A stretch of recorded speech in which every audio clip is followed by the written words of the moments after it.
Halo semua, Anda menyimak New Generation Airships bersama saya lagi, Gennady Babanin. Kita lanjut seri podcast Kapal Udara berdasarkan karya Alexander Nikolaevich Kirillin.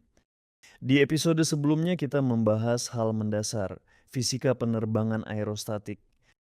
Kami menjelaskan bahwa kapal udara tidak bertahan karena kecepatan, seperti pesawat, tetapi karena perbedaan kerapatan atmosfer. Pada dasarnya ia berada di udara seperti kapal di air dalam keadaan terapung, lebih tepat, seperti kapal selam. Begitu kita menerima gagasan itu, langsung muncul pertanyaan berikutnya. Jika kapal udara melayang berkat volume gas, apa yang menahan gas itu? Jawabannya tampak jelas, bahkan agak sepele. Itu selubungnya. Sekilas terlihat seolah tak ada yang sangat rumit atau luar biasa. Namun sebenarnya selubung kapal udara adalah salah satu masalah teknik tersulit dalam seluruh konstruksi wahana. Saat kita melihat kapal udara, kita melihat bentuknya. Besar, halus, memanjang seperti cerutu. Ya, ada bentuk lain juga, tetapi sekarang kita sengaja berfokus pada rancangan klasik. Bagi insinyur, bentuk terutama berarti permukaan sangat luas, yang di udara dipengaruhi banyak faktor sekaligus. Pertama, tekanan gas di dalam. Kedua, angin dari luar. Ketiga, berat sendiri struktur. Selain itu, ada juga matahari, suhu, sinar UV, penuaan material, dan beban aerodinamis. Selubung harus memperhitungkan semua itu sekaligus dan tetap seringan mungkin, sejauh mungkin. Inilah inti pertentangan rekayasa utama. Makin berat selubung, makin kecil muatan berguna yang bisa diangkat. Namun makin ringan, makin sulit untuk menjaga kekuatan, kekedapan, dan umur pakai. Karena itu, insinyur selalu menyeimbangkan massa, kekuatan, dan umur pakai selubung. Secara historis ini salah satu masalah tersulit di bidang rekayasa dirigibel. Dirigibel awal memakai kain katun, linen, dan kadang sutra yang diresapi campuran khusus. Bahan ini kedap gas tetapi tetap punya batasan serius. Ada satu tahap perkembangan yang menarik dan dari sudut pandang sekarang cukup liar. Pada awal abad ke-20 untuk meningkatkan kekedapan gas digunakan bahan alami termasuk usus sapi yang telah diolah. Untuk ukuran masanya, itu solusi rekayasa yang cukup rasional.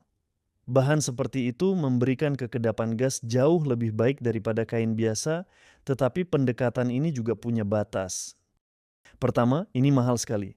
Kedua, sulit dibuat. Ketiga, teknologi ini sangat bergantung secara langsung pada ketersediaan bahan baku. Contoh ini menunjukkan betapa sulitnya menahan gas di dalam selubung. Namun solusi seperti itu pun tidak mengatasi masalah-masalah mendasar. Bahan-bahan itu menua, kehilangan kekedapannya, rusak oleh sinar matahari, kelembapan, dan perubahan suhu. Karena itu selubung butuh pemantauan terus-menerus, perawatan rutin, dan kadang perbaikan cukup rumit. Seiring waktu, teknologi berubah. Muncul kain sintetis, material polimer multilapis, serta pelapis pelindung khusus yang juga melindungi selubung dari sinar ultraviolet, UV, kelembapan, dan kerusakan mekanis. Selubung modern bukan lagi sekadar kain. Ini adalah struktur multilapis kompleks. Tiap lapisan punya tugas. Yang satu untuk kekuatan, yang lain untuk kekedapan, yang ketiga untuk perlindungan dari lingkungan luar. Karena itu, umur pakai selubung modern jauh lebih dapat diprediksi. Namun bahkan kini selubung tetap salah satu komponen paling krusial pada dirigibel. Alasannya sederhana, dirigibel itu benar-benar besar. Selubung besar berarti juga luas permukaan yang besar. Dan luas permukaan besar pasti akan berinteraksi dengan angin. Pada dasarnya, selubung dirigibel bekerja sebagai elemen aerodinamis besar, singkatnya, seperti layar yang terus-menerus terkena aliran udara. Karena itu, tugasnya bukan hanya menahan gas di dalam, tetapi juga menahan beban dinamis dari hembusan angin, perubahan mode penerbangan, dan manuver dirigibel itu sendiri.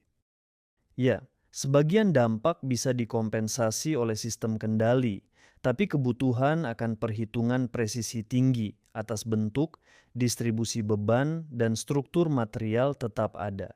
Sebaliknya, itulah yang memungkinkan meminimalkan pengaruh lingkungan pada dirigible. Kita tiba pada hal penting lain. Bentuk dirigible bukan hanya soal tampilan dan estetika. Bentuk tersebut terkait dengan cara selubung berinteraksi dengan aliran udara. Mengapa bentuk dirigible memanjang? Mengapa mirip cerutu atau tetes air? Kompromi apa antara aerodinamika, stabilitas, dan volume yang harus diperhitungkan para insinyur? Akan kita bahas di episode berikutnya.